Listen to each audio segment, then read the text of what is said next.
I want to ask, what is your tournament format? Is it single or double elimination? And how many are in the money? The format is single elimination. It will run for 7 days. And can you repeat the last part of the question? I didn't understand. What do you mean by how many are in the money? How many will earn? I mean, you said they're We haven't announced the breakdown of the prizes yet. How long are the races?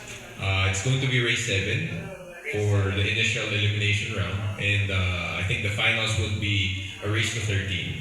The last match. The last match would be race to 13. Okay. Is there going to be a seeding? I don't know if you want. No, it's open. Anyone can join. Equal lahat. No seating. Okay. So Carlo Biato and John Chua can be drawn against each other the first Yes. time. Yes. Random. Anyone can. Okay. Thank you very much. Thank you, Bob. Next question? Who wants to ask? Dito ulit po from Abante to Hardly. Hardly, is this open to field foreigners? Yung mga Pilipino natin around the globe na gustong sumali? Yes, open to everyone.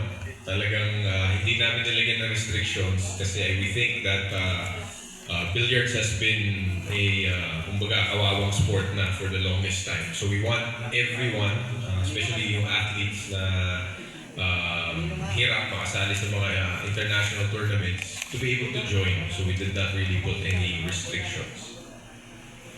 Sa mga team owners, check ko lang kung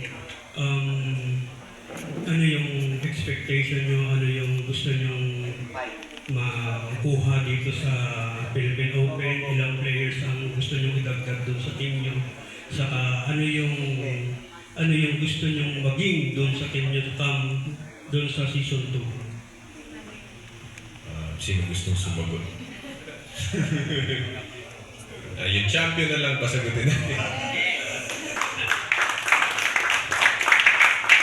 Well, it's an opportunity to sa mga gusto maging part ng team. Galingan nila. Especially, there's a lot of teams na they're scouting for new players. So, we'll see.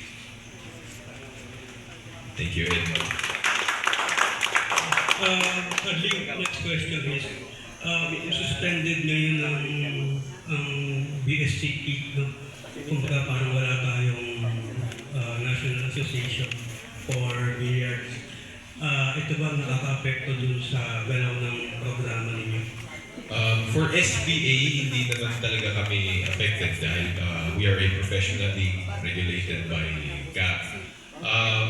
Affected siguro yung other tournaments sa labas na syempre nag-expect ng sanction dito sa BSCP. So I hope they're able to resolve this problem na malift yung suspension ng BSCP because I think ang tinatamaan yung athletes. So the sooner they resolve this, I think better for everyone, better for the sport. If ever na nagpa-call ang Philippine Olympic Committee ng isang reorganization doon sa BSCP, yung grupo ba is willing to pause in yung program nyo para mapalakas uli natin yung billiards? Kasi world champion tayo sa 9 ball, sa 10 ball, sa 8 ball. Si Robili nandiyan, nandiyan si Carlo, pero until ngayon suspended tayo, na parang nakakaya din.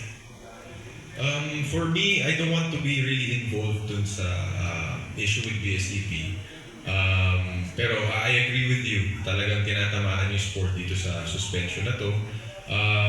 So again, I hope na talagang ma-lift na yung suspension ng BSCP. Also, I think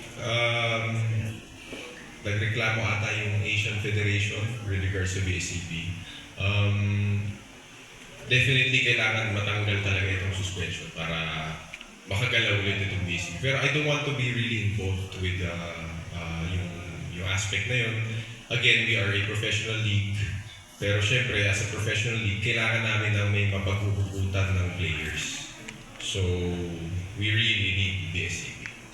Yung last question, gaano kalaki yung coverage sa inyo ng PTV? prime time ba siya, ilang hours a day, saka gaano yung frequency ng pagpapalabas ng mga games natin. With PTV, they agreed to air us prime time, 2 hours yung duration ng laro namin. This agreement is a non-exclusive agreement with our broadcast partner. So definitely other broadcast partners are free to sign in with SBA. So magpapasalamat ako sa PTV na nag-agree sila na non-exclusive kasi they understand na kailangan maikalat namin yung sport at mapalawak yung awareness ng billiards.